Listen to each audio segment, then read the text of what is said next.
Viewing the streets of San Francisco through the imagined tidal castle of fear reveals a series deeply concerned with the emotional infrastructure of crime rather than its mechanics, because beneath every investigation lies a network of anxieties that shape behavior long before a crime is committed and long after it is solved. And this perspective allows the show to be appreciated not merely as a product of early 70s television, but as a sustained inquiry into how fear organizes social life. Each scene functions less like a puzzle piece and more like a pressure test, asking how much uncertainty individuals can tolerate before retreating into rigid roles. And this is especially evident in the evolving relationship between Stone and Heller, whose partnership embodies the negotiation between stability and change. Stone's calm authority often masks an awareness of institutional fragility, while Heller's emotional openness exposes the costs of that fragility, and together they operate within a city that does not grant easy victories. One scene that lingers in my mind involves a routine questioning that gradually reveals the witness's terror of retaliation, not from criminals but from exposure itself, and Castle of Fear becomes the unspoken reality that the justice system, even when functioning correctly, can amplify vulnerability. The show repeatedly places its characters in situations where the correct legal action produces morally ambiguous outcomes, and this tension is never resolved through speeches or dramatic revelations, but through quiet acceptance.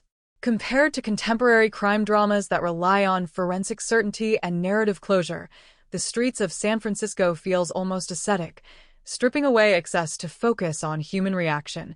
And this restraint is what gives the Castle of Fear concept its power, because the castle is not stormed or destroyed, it is navigated room by room. I recall discussing the show with someone who dismissed it as slow, and realizing that slowness is precisely the point, because fear unfolds over time, accumulating through repetition rather than eruption. The series also distinguishes itself through its treatment of the city as a moral landscape, where wealth and poverty coexist uneasily, where geography dictates opportunity, and where fear is unevenly distributed, often heaviest among those least equipped to articulate it. Stone's generation carries fear as duty, a burden to be managed internally, while Heller's generation externalizes it, challenging authority and demanding transparency, and Castle of Fear becomes the space where these approaches collide. The show's refusal to offer clear villains in many episodes reinforces this theme, because fear rarely originates from a single source. It is systemic, reinforced by silence, tradition, and unexamined power.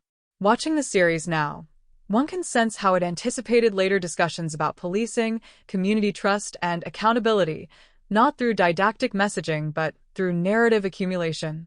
Castle of Fear thus serves as a metaphor for the invisible structures that govern behavior, reminding viewers that law enforcement operates within a psychological environment as complex as any physical one, and that ignoring that environment risks turning protection into domination.